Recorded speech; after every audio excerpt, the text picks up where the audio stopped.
ക്ലാസ്സിൽ നമ്മൾ അഡ്ജോയിൻറ്റുമായിട്ട് ബന്ധപ്പെട്ട കാര്യങ്ങൾ ഒക്കെ പഠിച്ചു. അതുമായിട്ട് ബന്ധപ്പെട്ട തിയറം, വളരെ പ്രധാനപ്പെട്ട ഒരു തിയറം എന്തായിരുന്നത്? A into adjoint A is equal to adjoint A into A is equal to determinant A into I. പിന്നെ അതിനുശേഷം നമ്മൾ എന്താണ് നോൺ സിംഗുലർ എന്നൊക്കെ കണ്ടു. അതുപോലെ തന്നെ അതിന് ക്ലാസ്സിന് അവസാനം നമ്മൾ ഒരു അഡ്ജോയിൻറ്റുമായിട്ട് ബന്ധപ്പെട്ട ഒരു പ്രധാന റിസൾട്ട് എന്താണെന്നത്? Determinant of adjoint A is equal to determinant A raise to n-1 if A is a square matrix of order n. ഇനി അതിൻ്റെ ബാക്കിയായിട്ടാണ് ഈ ക്ലാസ് നമ്മൾ കൊണ്ടുപോകുന്നത്. അപ്പോൾ രണ്ട് കാര്യങ്ങൾ നമ്മുടെ മനസ്സിലേക്ക് ഉണ്ടായിരിക്കണം. Singular matrix, non singular matrix. അത് ഞാൻ പറഞ്ഞു. ഒരു സ്ക്വയർ മെട്രിക്സ് നോൺ സിംഗുലർ ആവണമെങ്കിൽ അതിൻ്റെ ഡിറ്റർമിനൻ്റ് വാല്യൂ 0 അല്ലാതാവുക, നോൺ സീറോ ആയി മാറുക. അപ്പോൾ നമ്മൾ മെട്രിക്സസ് എന്ന ചാപ്റ്ററിൽ ഒരു കാര്യം കണ്ടു. എല്ലാ സ്ക്വയർ മെട്രിക്സിനും ഇൻവേഴ്സ് ഇല്ല. ഇൻവേഴ്സ് ഉണ്ടാവണമെങ്കിൽ, ഒരു സ്ക്വയർ മെട്രിക്സ് എയ്ക്ക് ഇൻവേഴ്സ് ഉണ്ടാവണമെങ്കിൽ there should exist another square matrix B of the order of A such that AB is equal to BA is equal to I എന്ന് നമ്മൾ കഴിഞ്ഞ ചാപ്റ്ററിൽ കണ്ടതാണ്. അപ്പോൾ ആ കൺസെപ്റ്റുമായിട്ട് ബന്ധപ്പെട്ടുകൊണ്ട് അടുത്ത ഒരു തിയറത്തിലേക്ക് നമ്മൾ പോവുകയാണ്. തിയറം ഇതാണ്: invertible, A square matrix A is invertible if and only if it is non singular. അതായത് ഒരു square matrix A inverse exist ചെയ്യണമെങ്കിൽ അതെന്തായിരിക്കണം? നോൺ സിംഗുലർ ആയിരിക്കണം. ഈഫ് ആൻഡ് ഒൺലി ഈഫ് എന്ന വാക്കിൻ്റെ അർത്ഥം നിങ്ങൾക്കറിയാം. ആദ്യ കണ്ടീഷനിൽ നിന്നും രണ്ടാം കണ്ടീഷൻ ഉണ്ടാവണം, രണ്ടാം കണ്ടീഷനിൽ നിന്നും ആദ്യ കണ്ടീഷനും ഉണ്ടാവണം. അതൊരു 2-way ട്രാഫിക്കാണ്, ഇഫ് ആൻഡ് ഒൺലി ഇഫ്. അപ്പോൾ നമുക്ക് ആദ്യത്തെ കാര്യം ശ്രദ്ധിക്കുക. തിയറം എന്തായിരുന്നു? A square matrix A is invertible if and only if it is non singular. അപ്പോൾ നമ്മൾ ആദ്യത്തെ ഭാഗം അസ്യൂം ചെയ്യുക. Assume that A is invertible. അപ്പോൾ എ ഇൻവേർട്ടിബിൾ ആണെങ്കിൽ ആദ്യം നമ്മൾ പറഞ്ഞ കണ്ടീഷനാണ് there should exist another matrix B such that AB is equal to BA is equal to I. ഉണ്ടോ? എ ഇൻവേർട്ടിബിൾ ആണെന്ന് അസ്യൂം ചെയ്തുകൊണ്ട് നമുക്ക് എന്തെഴുതാം? AB is equal to BA is equal to I. ഇതിൽ ആദ്യ ഭാഗവും അവസാനത്തെ ഭാഗം കൂടെ ചേർത്ത് നമുക്ക് എഴുതാൻ അവകാശമുണ്ടല്ലോ. AB is equal to I. AB is equal to I. അപ്പോൾ എയും ബിയും ഒക്കെ ഒരേ ഓർഡറിലാണെന്നുള്ള കാര്യം നമുക്കറിയാം. ഇനിയും A B is equal to I ആണെങ്കിൽ തീർച്ചയായിട്ടും determinant A B is equal to determinant of I ആണല്ലോ. ഇനി നമ്മൾ കണ്ടു എയും ബിയും നോൺ സിംഗുലർ ആണ്. എയും ബിയും നോൺ സിംഗുലർ നമ്മൾ അസ്യൂം ചെയ്തത് എയ്ക്ക് എ ഈസ് ഇൻവേർട്ടിബിൾ എന്നുള്ളതാണ്. എ ഈസ് ഇൻവേർട്ടിബിൾ, അതനുസരിച്ച് നമ്മൾ ഇവിടെ എത്തി. അങ്ങനെ determinant A in P is equal to determinant of I. ഇതിനെ നമുക്ക് എങ്ങനെ എഴുതാം? Determinant A into determinant B is equal to determinant of I. Determinant of I എന്താണ്? ഏതൊരു ഐഡൻറ്റിറ്റി മെട്രിക്സിൻ്റെ ഡിറ്റർമിനൻ്റ് വാല്യൂ എപ്പോഴും 1 ആയിരിക്കണം. ഇത് സംഭവിക്കണമെങ്കിൽ ഡിറ്റർമിനൻ്റ് ഒരു റിയൽ നമ്പറാണ്, ഡിറ്റർമിനൻ്റ് ബി ഒരു റിയൽ നമ്പറാണ്. ആ രണ്ട് റിയൽ നമ്പറിൻ്റെയും ഗുണനഫലം 1 ആകുക എന്ന് പറഞ്ഞാൽ ഡിറ്റർമിനൻ്റ് എക്ക് ഒരിക്കലും എന്താവാൻ പറ്റില്ല? 0 ആവാൻ പറ്റില്ല. എന്ന് പറഞ്ഞാൽ determinant A not equal to 0. Determinant A not equal to 0യുടെ അർത്ഥം എന്താണ്? A is non singular. A is non singular. അപ്പോൾ നമ്മൾ എന്താണ് പ്രൂവ് ചെയ്തത്? എ ഇൻവേർട്ടിബിൾ ആണെന്ന് അസ്യൂം ചെയ്തുകൊണ്ട് എ എന്താണെന്ന് പ്രൂവ് ചെയ്തു? എ നോൺ സിംഗുലർ ആണെന്ന് പ്രൂവ് ചെയ്തു. അത് ക്ലിയർ ആയെന്ന് കരുതുന്നു. ഒന്നുകൂടെ പറയാം. എ ഇൻവേർട്ടിബിൾ ആണെങ്കിൽ there should exist B such that this condition provides that is AB is equal to I, then determinant of AB is determinant of I. ഇത് നമ്മൾ പഠിച്ച പ്രോപ്പർട്ടി അനുസരിച്ച് determinant A into determinant B is equal to determinant of A unit matrix is 1. അപ്പോൾ product of 2 real number 1 ആണെങ്കിൽ ഓരോന്നും non zero ആയിരിക്കും. അപ്പോൾ determinant A not equal to 0, so it means it is non single. ഇനി തിരിച്ചെടുക്കുക. Let A be non singular. A non singular ആണെങ്കിൽ തീർച്ചയായിട്ടും നമുക്ക് എന്തെഴുതാം? Determinant A not equal to 0. Determinant A not equal to 0. അങ്ങനെയെങ്കിൽ നമ്മൾ ഓൾറെഡി ഒരു result പഠിച്ചു വെച്ചിട്ടുണ്ട്. ഒരു സ്ക്വയർ മെട്രിക്സിനെ സംബന്ധിച്ച് A into adjoint A into adjoint is equal to adjoint into A is equal to determinant A into I. ഇത് പഠിച്ചു വെച്ചിട്ടുണ്ട്. അപ്പോൾ ഡിറ്റർമിനൻ്റ് നോൺ സീറോ ആണെങ്കിൽ തീർച്ചയായിട്ടും നമുക്ക് ഇതിനെ ഡിറ്റർമിനൻ്റ് എ കൊണ്ട് ഡിവൈഡ് ചെയ്യാൻ സാധിക്കും. That is A into adjoint A divided by determinant A is equal to adjoint A divided by determinant A into A is equal to determinant A into IA. determinant A കൊണ്ട് divide ചെയ്ത് എന്ത് വരും? I മാത്രമേ ഉണ്ടാവുള്ളൂ. അപ്പോൾ ശ്രദ്ധിക്കുക, ഇത് എന്ത് ഫോമിലായി? A into some matrix is equal to that some matrix into A is equal to I ആയി. അപ്പോൾ അങ്ങനെയാണെങ്കിൽ ഇത് ഏത് ഫോമിലായി? A B is equal to B A is equal to I. ഇവിടെ എന്ത് ചെയ്യാൻ ഞാൻ ബി എന്ന് വിളിച്ചത്? ഇവിടെ ബിയുടെ സ്ഥാനത്ത് എന്ത് വരും? B is equal to adjoint A by determinant A. Adjoint A by determinant A. അപ്പോൾ ബി സത്യത്തിൽ എയുടെ ഇൻവേഴ്സാണ്. എ ഇൻവേഴ്സാണ്. അപ്പോൾ ബി എ നമുക്ക് വേണമെങ്കിൽ ഇങ്ങനെ വിളിക്കാം, എയുടെ ഇൻവേഴ്സാണ് ബി. അങ്ങനെയാണെങ്കിൽ A inverse. So A inverse is equal to adjoint A by determinant A. അപ്പോൾ ഇത് വളരെ പ്രധാനപ്പെട്ട ഒരു റിസൾട്ടാണ്. അതായത് ഒരു സ്ക്വയർ മെട്രിക്സിൻ്റെ ഇൻവേഴ്സ് കാണാൻ ഉപയോഗിക്കുന്ന ഒരു ഫോർമുല, ഒരു റിലേഷൻ ഇതാണ്. A inverse is equal to adjoint A by determinant A. ഇത് കാണുമ്പോഴേ അറിയാം ഇത് എക്സിസ്റ്റ് ചെയ്യണമെങ്കിൽ എന്ത് സീറോ ആവാൻ പാടില്ല? ഡിറ്റർമിനൻ്റ് എ സീറോ ആവാൻ പാടില്ല. അതാണ് നമ്മൾ പറഞ്ഞു വന്നുകൊണ്ടിരുന്നത്. അപ്പോൾ ഇത് ഉപയോഗിച്ചുകൊണ്ട് ഏതൊരു സ്ക്വയർ മെട്രിക്സിൻ്റെയും അതിന് ഇൻവേഴ്സ് ഉണ്ടെങ്കിൽ, ഏതൊരു സ്ക്വയർ മെട്രിക്സ് എന്ന് പറയുമ്പോൾ ഇൻവേർട്ടബിൾ ആണെങ്കിൽ ഇൻവേഴ്സ് ഈ രീതിയിൽ കണ്ടുപിടിക്കാൻ സാധിക്കും. ഒരു കാര്യം വളരെ വ്യക്തമാണ്, ഡിറ്റർമിനൻ്റ് സീറോ ആണെങ്കിൽ അതിന് എന്തില്ല? ഇൻവേഴ്സ് ഇല്ല. അപ്പോൾ ഈ തിയറം ഉപയോഗിച്ച് നമുക്ക് ധാരാളം പ്രോബ്ലങ്ങൾ ഈ ചാപ്റ്ററിൽ മുമ്പോട്ട് നമുക്ക് പഠിക്കേണ്ടതായിട്ടുണ്ട്. ഇതെപ്പോഴും ഓർത്തിരിക്കുക. ഞാൻ ഈ ബോക്സിൽ വരച്ചിട്ടിരിക്കുന്ന റിസൾട്ട് വളരെ പ്രധാനപ്പെട്ടതാണ്. എ ഇൻവേഴ്സ് കാണാനുള്ള formula adjoint A by determinant A. അപ്പോൾ ഇത് കാണുമ്പോൾ ഇതിനകത്ത് നടപടിക്രമങ്ങൾ കുറച്ചുണ്ട്. എ ഇൻവേഴ്സ് കണ്ടുപിടിക്കണമെങ്കിൽ ആദ്യം എന്ത് കണ്ടുപിടിക്കണം? ആദ്യം അത് ഇൻവേർട്ടബിൾ ആണോ എന്ന് നോക്കണം. അതിനെന്ത് ചെയ്യണം? ഡിറ്റർമിനൻ്റ് കണ്ടുപിടിക്കണം. ഡിറ്റർമിനൻ്റ് സീറോ അല്ലെങ്കിൽ അത് ഇൻവേർട്ടബിൾ ആവത്തുള്ളൂ. അപ്പോൾ അത് കൺഫേം ചെയ്യുക. അതിനുശേഷം അഡ്ജോയിൻ്റ് കാണുക. അഡ്ജോയിൻ്റ് എന്താണെന്ന് കഴിഞ്ഞ ക്ലാസ് ഞാൻ പറഞ്ഞ adjoint is the transpose of the cofactor matrix of A. അതായത് എയുടെ കോഫാക്ടർ മെട്രിക്സിൻ്റെ ട്രാൻസ്പോസ് ആണ് അഡ്ജോയിൻ്റ്. അതിനെ ഡിറ്റർമിനൻ്റ് എ കൊണ്ട് ഡിവൈഡ് ചെയ്യുക, അല്ലെങ്കിൽ 1 ബൈ ഡിറ്റർമിനൻ്റ് എ കൊണ്ട് മൾട്ടിപ്ലൈ ചെയ്യുക. നമുക്ക് തനിയെ എന്ത് കിട്ടും? എ ഇൻവേഴ്സ് കിട്ടും. അടുത്തതായിട്ട് ആപ്ലിക്കേഷൻ. അതായത് ഏതൊരു സംഭവം പഠിച്ചാലും അതിന് ആപ്ലിക്കേഷൻ ഉണ്ടെങ്കിലേ പഠിച്ച കാര്യങ്ങൾക്ക് വലിയ പ്രയോജനം ഉള്ളൂ. അപ്പോൾ ഡിറ്റർമിനൻ്റിൻ്റെ മെട്രിക്സിൻ്റെ ആപ്ലിക്കേഷൻ വളരെ വൈഡാണ്. അപ്പോൾ അതിൻ്റെ വിശദമായ കാര്യങ്ങളിലേക്ക് ഞാൻ കടക്കുന്നില്ല. പരിമിതമായ സമയത്തിനുള്ളിൽ അതെന്താണെന്നൊക്കെ ഒന്ന് പറഞ്ഞു തീർക്കുക പ്രായോഗികവുമല്ല. അപ്പോൾ ആപ്ലിക്കേഷൻ ഇത് പഠിക്കുന്നതുകൊണ്ട് എന്തെല്ലാം കാര്യങ്ങൾ നമുക്ക് ചെയ്യാൻ സാധിക്കും എന്നുള്ളതാണ്. അപ്പോൾ application of determinants and matrixes. ഞാൻ മുഴുവൻ എഴുതുന്നില്ല. ആപ്ലിക്കേഷൻ എന്തിൻ്റെ ആപ്ലിക്കേഷൻ? Determinants and matrixes. നമ്മൾ ഫസ്റ്റ് ഇയറിൽ ഒരു ട്രയാങ്കിളിൻ്റെ ഏരിയ കാണാൻ ഒരു ഫോർമുല പഠിച്ചിട്ടുണ്ട്. അതായത് ഒരു ട്രയാങ്കിളിൻ്റെ 3 വെർട്ടെക്സ് തന്നിരുന്നാൽ, എ ബി സി തന്നിരുന്നാൽ, A x1 y1, B x2 y2, C x3 y3 ആണെങ്കിൽ ട്രയാങ്കിളിൻ്റെ area delta is equal to half into, എല്ലാവർക്കും അറിയാമല്ലോ, x1 into y2 minus y3 plus, ഇത് സൈക്ലിക് ഓർഡറിൽ എഴുതി വെച്ചാൽ മതി. ഒറ്റ ടൈം എഴുതിയ പിന്നെ സൈക്ലിക് ഓർഡർ. അടുത്ത x1 മാറി x2 ആയി, ഇൻറ്റു y2 മാറി y3 മൈനസ് y3 മാറി y1 ആയി, പ്ലസ് x2 കഴിഞ്ഞു. അപ്പോൾ അടുത്ത x3 ആയി, സൈക്ലിക് ഓർഡർ. y3 മാറി y1 മാറി y2. കാണാതെ പഠിച്ചു വെക്കണ്ട. ഈ സൈക്ലിക് ഓർഡർ ഒറ്റ ടൈം ഓർത്താൽ മതി. Half into x1 into y2 minus y3 plus x2 into y3 minus y1 plus x3 into y1 minus y2. കഴിഞ്ഞ വർഷം നിങ്ങൾ ഒരു ട്രയാങ്കിളിൻ്റെ ഏരിയ കാണാൻ പഠിച്ച ഫോർമുലയാണ്. ഇത് സത്യത്തിൽ ഈ ഡിറ്റർമിനൻ്റ് ആയിട്ട് തന്നെ ക്ലബ് ചെയ്യാൻ പോവാം. It is equal to half determinant x1 y1 1, x2 y2 1, x3 y3 1 ആണ്. ഇതൊന്ന് എക്സ്പാൻഡ് ചെയ്ത് നോക്കിയേ. ഈ ഹാഫ് അവിടെയുണ്ട്, ഇവിടെയുണ്ട്. ഈ ഡിറ്റർമിനൻ്റ് എക്സ്പാൻഡ് ചെയ്യാൻ എന്ത് വരും? ഫസ്റ്റ് റോയിൽ കൂടെ ഇതിലെ വേണമെങ്കിൽ എക്സ്പാൻഡ് ചെയ്തു. നമുക്ക് വെരിഫൈ ചെയ്യാം. സമയം ആവശ്യമുണ്ടെങ്കിൽ മാത്രമേ ഞാൻ എക്സ്പാൻഡ് ചെയ്താൽ മതി. നിങ്ങളിത് എക്സ്പാൻഡ് ചെയ്യുകയാണെങ്കിൽ തീർച്ചയായിട്ടും ഈ ബ്രാക്കറ്റിനകത്ത് കിടക്കുന്ന എക്സ്പ്രഷൻ തന്നെ കിട്ടും. അപ്പോൾ അതുകൊണ്ട് ഇത് ഉപയോഗിച്ച് നമുക്കൊരു ട്രയാങ്കിളിൻ്റെ ഏരിയ കാണാൻ വളരെ എളുപ്പത്തിൽ സാധിക്കും. So how to find the area of a triangle using determinants എന്ന് പറഞ്ഞാൽ half determinant ഓർത്തിരിക്കാനുള്ളതാണ്. x1 y1 1, x2 y2 1, x3 y3 1. ഇത് എക്സ്പാൻഡ് ചെയ്യുമ്പോൾ ഇത് കിട്ടും. ഞാൻ തിരിച്ചും പറയാം, ഇതിങ്ങനെ ആയിരുന്നെങ്കിൽ അതിന് ഡിറ്റർമിനൻറ്റിൻ്റെ ലാംഗ്വേജ് ഇങ്ങനെ എഴുതാൻ സാധിക്കും. അപ്പോൾ ഇത് ഉപയോഗിച്ച് കൊളിനിയാരിറ്റി ഓഫ് 3 പോയിൻറ്റ്സ്, നമുക്കറിയാം 3 പോയിൻറ്റ്സ് കൊളിനിയർ ആണെങ്കിൽ ആ പോയിൻറ്റ്സ് ഉപയോഗിച്ചൊരു ട്രയാങ്കിൾ ഉണ്ടാക്കാൻ സാധിക്കുകയില്ല എന്നും, അതിൻ്റെ മറുവശമായിട്ട് പറയാം അങ്ങനെ ഒരു ട്രയാങ്കിളിൻ്റെ ഏരിയ എപ്പോഴും 0 ആയിരിക്കും എന്ന് പറയാം. അപ്പോൾ ഒരു 3 പോയിൻറ്റ്സ് കൊളിനിയർ ആണെങ്കിൽ ഈ സംഭവം 0 ആയിപ്പോവും.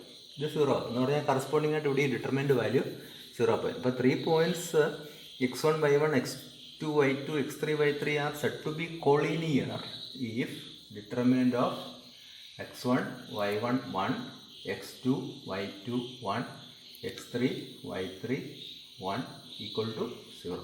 അപ്പോൾ ഈ ഒരു ഫോർമുല അല്ലെങ്കിൽ ഈ ഒരു റിലേഷൻ ഉപയോഗിച്ച് നമുക്ക് ഏത് ട്രയാങ്കിളിൻ്റെ ഏരിയ ഡിറ്റർമിനൻ്റ് ലാംഗ്വേജിൽ കണ്ടുപിടിക്കാൻ സാധിക്കും. അതുപോലെ തന്നെ 3 പോയിൻറ്റ്സ് കൊളിനിയർ ആണെന്ന് ചെക്ക് ചെയ്യാൻ ഈ ഡിറ്റർമിനൻ്റ് എക്സ്പ്രഷൻ 0 കിട്ടുമോ എന്ന് നോക്കിയാൽ മതി. ഇതൊരു വലിയൊരു ആപ്ലിക്കേഷനാണ്. അടുത്തതായിട്ട് കൺസിസ്റ്റൻസി എന്നൊരു സംഭവമാണ്, വളരെ പ്രധാനപ്പെട്ടാണ്. ഒരു സിസ്റ്റം ഓഫ് ഇക്വേഷൻസ്. നമുക്കറിയാം, ഒരു പ്രായോഗിക പ്രശ്നത്തെ ബേസ് ചെയ്തുകൊണ്ടുണ്ടാകുന്ന 2 അതിലധികമോ ഇക്വേഷൻസിനാണ് സിസ്റ്റം എന്ന് പറയുന്നത്. അത് നമ്മൾ ചെറിയ ക്ലാസ്സിൽ തൊട്ട് പഠിച്ച. ഇപ്പോൾ ഇവിടെ a1x plus b1y plus a1x plus b1y equal to c1 നമുക്ക് സിസ്റ്റം നീട്ടിക്കൊണ്ട് പോവാം. a1x plus b1y is equal to c1 എന്നോ a2x plus b2y is equal to c2 ഇപ്പോൾ ഒരു സിസ്റ്റമായി കഴിഞ്ഞു. അപ്പോൾ ഇവിടെ എക്സും വൈയും വേരിയബിൾസ് ആണ്. a1 b1 a2 b2 then c1 c2 they are all constants. ഇങ്ങനെയുള്ള പ്രോബ്ലങ്ങൾ നമുക്ക് ധാരാളമായിട്ട് സോൾവ് ചെയ്തിട്ടുണ്ട്. അല്ലെങ്കിൽ നമ്മൾ ചെറിയ ക്ലാസ്സിൽ തന്നെ ഇതൊക്കെ സോൾവ് ചെയ്തിട്ടുണ്ട്. 2x minus y is equal to 8, then 5x plus 3y is equal to 16. Solve ചെയ്യാൻ നിങ്ങൾക്കറിയാം. കോഎഫിഷ്യൻസ് ഒരുപോലെ ആക്കിയ ശേഷം ഒന്നിൽ നിന്ന് വേറൊന്ന് കുറച്ച് കൂട്ടിയൊക്കെ ഒരെണ്ണം ഒഴിവാക്കി ചെയ്യും, അല്ലെങ്കിൽ ഒരു ഇക്വേഷൻ വേറൊന്ന് സബ്സ്റ്റിറ്റ്യൂട്ട് ചെയ്ത് ചെയ്യും. ഇതേ സംഭവം, അതായത് ഇതേ സിസ്റ്റം നമുക്ക് എങ്ങനെ മെട്രിക്സിൻ്റെ ലാംഗ്വേജിൽ സോൾവ് ചെയ്യാം എന്നുള്ളതാണ് ഈ ഭാഗത്ത് നമ്മൾ പഠിക്കുന്നത്. ഇപ്പോൾ ഇവിടെ 2 വേരിയബിളുള്ള എക്സും വൈയും, അത് 3 വേരിയബിൾ ഉണ്ടെങ്കിലും നമുക്ക് ഈ രീതിയിൽ സോൾവ് ചെയ്യാൻ സാധിക്കും. അപ്പോൾ ഹൗ ടു സോൾവ് സിസ്റ്റം. ഇനി അതുമായിട്ട് ബന്ധപ്പെട്ട് സിസ്റ്റത്തെ 2ആയിട്ട് തിരിക്കാം. ഒന്ന് കൺസിസ്റ്റൻ്റ് സിസ്റ്റം എന്നും മറ്റത് ഇൻകൺസിസ്റ്റൻ്റ് സിസ്റ്റം. എല്ലാ സിസ്റ്റത്തിനും സൊല്യൂഷൻ ഇല്ല. സൊല്യൂഷൻ ഉള്ള സിസ്റ്റത്തിന് കൺസിസ്റ്റൻ്റ് സിസ്റ്റം എന്നും സൊല്യൂഷൻ ഇല്ലാത്ത സിസ്റ്റത്തിന് ഇൻകൺസിസ്റ്റൻ്റ് സൊല്യൂഷൻ എന്നും. അപ്പോൾ സൊല്യൂഷൻ ഉള്ള സിസ്റ്റം എന്ന് പറയുമ്പോൾ സിസ്റ്റത്തിന് യുണീക്ക് സൊല്യൂഷനും ഉണ്ട്, നോൺ യുണീക്ക് സൊല്യൂഷൻ ഉണ്ട്. അതായത് ഒരു സൊല്യൂഷനും ഉണ്ട്, ഒന്നിൽ കൂടുതൽ സൊല്യൂഷൻ ഉണ്ട്. ഒന്നോ അതിലധികമോ സൊല്യൂഷനുള്ള സിസ്റ്റത്തിന് നമ്മൾ കൺസിസ്റ്റൻ്റ് സിസ്റ്റം എന്ന് പറയും. സൊല്യൂഷൻ ഇല്ലാത്ത സിസ്റ്റത്തിന് നമ്മൾ ഇൻകൺസിസ്റ്റൻ്റ് സിസ്റ്റം എന്നും പറയും. നമുക്ക് എങ്ങനെയാണ് ഒരു കൺസിസ്റ്റൻ്റ് സിസ്റ്റത്തിൻ്റെ സൊല്യൂഷൻ കണ്ടുപിടിക്കുക എന്നുള്ളതാണ്. മെട്രിക്സിൻ്റെ ലാംഗ്വേജിൽ കൂടെ നമുക്കതിനെ എങ്ങനെ കണ്ടെത്താം എന്നുള്ളതാണ്. നമുക്കൊരു സിസ്റ്റം പരിഗണിക്കാം. ഇവിടെ a1x plus b1y plus c1z equal to d1, a2x plus b2y plus c2z is equal to d2, a3x plus b3y plus c3z is equal to d3. ഒരു സിസ്റ്റമാണ്, ഏതോ ഒരു പ്രായോഗിക പ്രശ്നത്തെ ബേസ് ചെയ്തുകൊണ്ട് 3 വേരിയബിൾസ് ഉള്ള ഒരു സിസ്റ്റമാണ്. ഇവിടെ a1 a2 a3 b1 b2 b3 c1 c2 c3 d1 d2 d3 എല്ലാം കോൺസ്റ്റൻസ് ആണ്, അല്ലെങ്കിൽ റിയൽ നമ്പേഴ്സാണ്. ഇതെങ്ങനെ നമുക്ക് മെട്രിക്സിൻ്റെ ലാംഗ്വേജിൽ ഇതിനകത്ത് അൺനോൺസ് ആയ എക്സ് വൈ സെഡ് കണ്ടുപിടിക്കാൻ നോക്കുക. ഈ ലെഫ്റ്റ് സൈഡ് നോക്കുക. ഇത് ശരിക്കും പറഞ്ഞാൽ a1 b1 c1 a2 b2 c2 a3 b3 c3 എന്ന മെട്രിക്സിൻ്റെയും എക്സ് വൈ ഇസഡ് എന്ന മെട്രിക്സും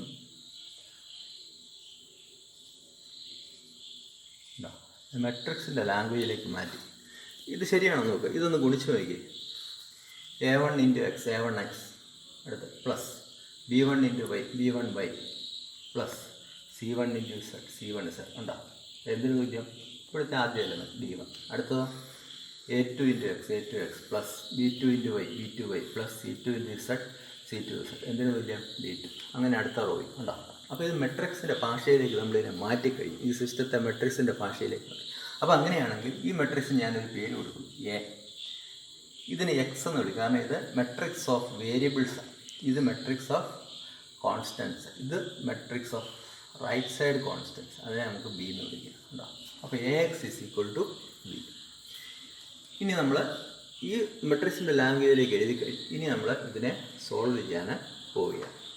അതായത് ആദ്യം നമ്മൾ ഇത് സൊല്യൂഷൻ ഉണ്ടോ ഇല്ലയോ എന്നുള്ളത് നമുക്ക് പരിശോധിക്കണം. അതിനുവേണ്ടി നമ്മൾ ഡിറ്റർമിനൻ്റ് കണ്ടുപിടിക്കണം. അപ്പോൾ ഡിറ്റർമിനൻ്റ് കണ്ടുപിടിക്കുമ്പോൾ അത് നോൺ സീറോ ആണെങ്കിൽ നമുക്കത് കൺസിസ്റ്റൻ്റ് എന്ന് പറയാം. This system is consistent. അപ്പം ഡിറ്റർമിനൻ്റ് നമ്മൾ കണ്ടുപിടിക്കുന്നു, അത് not equal to zero. So assuming that determinant A is not equal to zero. അപ്പോൾ അങ്ങനെയാണെങ്കിൽ നമ്മൾ ഡിറ്റർമിനൻ്റ് സീറോ ആണെങ്കിൽ ആ എ എന്ന് പറയുന്ന മെട്രിക്സിന് എന്ത് എക്സിസ്റ്റ് ചെയ്യും? എ ഇൻവേഴ്സ് എക്സിസ്റ്റ് ചെയ്യും. കഴിഞ്ഞ ക്ലാസ്സിൽ നമ്മൾ പറഞ്ഞാണ് determinant not equal to zero ആണെങ്കിൽ എ ഇൻവേഴ്സ് എക്സിസ്റ്റ് ചെയ്യും. അങ്ങനെയാണെങ്കിൽ നമുക്ക് തീർച്ചയായിട്ടും ഇതിനെ എ ഇൻവേഴ്സ് കൊണ്ട് മൾട്ടിപ്ലൈ ചെയ്യും. അപ്പോൾ പ്രീ മൾട്ടിപ്ലൈയിങ് ബൈ എ ഇൻവേഴ്സ്. അപ്പോൾ ഇതിൻ്റെ ഇടതുവശത്തും വലതുവശത്തും എ ഇൻവേഴ്സ് കൊണ്ട് മൾട്ടിപ്ലൈ ചെയ്യും. അപ്പോൾ A inverse into A X is equal to A inverse into B. ഇനി A inverse into A X, ഇവിടെ നോക്കുക എയും എ ഇൻവേഴ്സും ഒക്കെ ഒരേ ഓർഡറാണ്. അപ്പോൾ എ ഇൻവേഴ്സ് ഇൻറ്റു എ എഴുതുമ്പം A inverse A into X equal to A inverse B എന്ന് എഴുതും.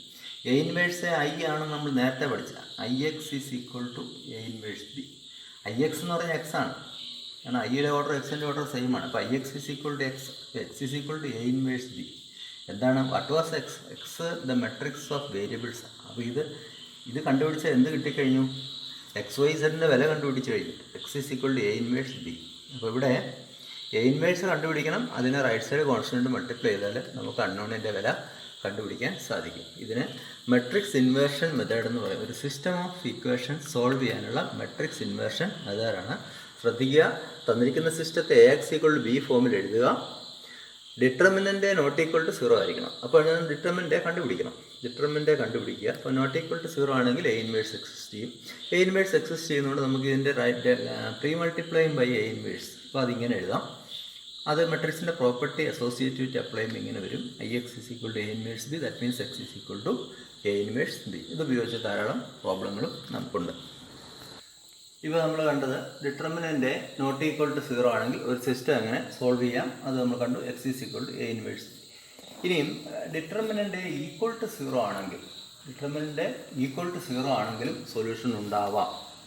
അപ്പോൾ അങ്ങനെയുള്ള കേസിൽ നമുക്ക് എങ്ങനെയാണ് സൊല്യൂഷൻ കണ്ടുപിടിക്കുക എന്നുള്ളതാണ്. അപ്പോൾ if determinant is equal to zero then also we have to check for the solution. Determinant equal to zero ആണെങ്കിൽ നമ്മളവിടെ അഡ്ജോയിൻ്റ് എ ഇൻറ്റു ബി അത് നോട്ട് ഈക്വൾ ടു സീറോ ആണെങ്കിൽ, അപ്പോൾ ഈ സീറോ എന്ന് പറയുന്നത് സീറോ മെട്രിക്സാണ്. ഇവിടെ എഴുതിയിരിക്കുന്ന സീറോ എന്ന് പറയുന്നത് റിയൽ നമ്പർ സീറോ ആണ്, തെറ്റിദ്ധരിക്കരുത്. Adjoint A into B not equal to zero ആണെങ്കിൽ ആ സിസ്റ്റത്തിന് എന്തില്ല? സൊല്യൂഷൻ ഇല്ല. ശ്രദ്ധിക്കുക, ഡിറ്റർമിനൻ്റ് സീറോ ആണെങ്കിലും നമുക്ക് സൊല്യൂഷന് വേണ്ടി ചെക്കിങ് നടത്തണം. If determinant A is 0 and on finding adjoint A into B, if it is not equal to a zero matrix, then we say that system does not have a solution. ഇത് തിരിച്ചുകൊണ്ട് അത് കണ്ടുപിടിക്കുമ്പോൾ adjoint A into B equal to zero ആണെങ്കിൽ, ഈ zero എന്ന് പറയുന്നത് matrix ആണ്, zero ആണെങ്കിൽ ആ സിസ്റ്റത്തിന് സൊല്യൂഷൻ ഉണ്ട്. അത് ഫൈനൈറ്റ് അല്ല, ഇൻഫിനിറ്റ് നമ്പർ ഓഫ് സൊല്യൂഷൻസ് അതിന് ഉണ്ട്. അപ്പോൾ ഇത് വളരെ ട്രിവിയലായ ഒരു കേസാണ്. സാധാരണ പരീക്ഷയുമായിട്ട് ബന്ധപ്പെട്ട് ഇത്തരം ചോദ്യങ്ങൾ കാണുന്നില്ല, എങ്കിലും നമുക്ക് എഴുതിത്തള്ളാൻ സാധിക്കില്ല. Determinant A equal to zero ആണെങ്കിൽ സിസ്റ്റത്തിന് സൊല്യൂഷൻ ഇല്ലയോ എന്ന് ചോദിച്ചാൽ ഇതാണ് അതിന് മറുപടി. Adjoint A into B not equal to zero ആണെങ്കിൽ അതിന് സൊല്യൂഷൻ ഇല്ല. Adjoint A into B equal to zero ആണെങ്കിൽ, സീറോ എന്ന് പറയുമ്പോൾ സീറോ മെട്രിക്സ് ആണെങ്കിൽ അതിന് സൊല്യൂഷൻസ് ഉണ്ടാകും, ഇൻഫിനിറ്റ് നമ്പർ ഓഫ് സൊല്യൂഷൻസ് ഉണ്ടാകാം എന്നുള്ള കേസാണ്.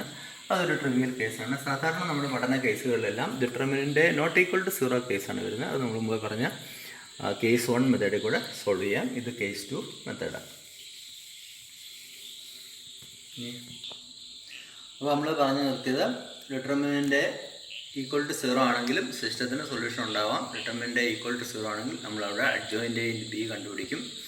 അത് നോട്ട് ഈക്വൽ ടു സീറോ ആണെങ്കിൽ അത് ഇൻകൺസിസ്റ്റൻ്റ് ആണ്, സിസ്റ്റത്തിന് സൊല്യൂഷൻ ഇല്ല. രണ്ടാമത് കണ്ടു, അത് തന്നെ adjoint A into B equal to zero എന്ന് പറഞ്ഞാൽ സീറോ മെട്രിക്സ് ആണ് എങ്കിൽ ആ സിസ്റ്റം കൺസിസ്റ്റൻ്റോ ഇൻകൺസിസ്റ്റൻ്റോ ആണ്. ഇൻകൺസിസ്റ്റൻ്റ് ആണെങ്കിൽ അതിന് സൊല്യൂഷൻ ഇല്ല, കൺസിസ്റ്റൻ്റ് ആണ് എങ്കിൽ അതിന് ഇൻഫിനിറ്റ് നമ്പർ ഓഫ് സൊല്യൂഷൻസ് ഉണ്ടാകും. അപ്പോൾ ഇതോട് ഈ ചാപ്റ്റർ വൈൻഡപ്പ് ചെയ്യുകയാണ്. പ്രധാനപ്പെട്ട കാര്യങ്ങളെല്ലാം ഞാൻ ടോപ്പിക്സ് എല്ലാം എടുത്തു വിട്ടിട്ടുണ്ട്.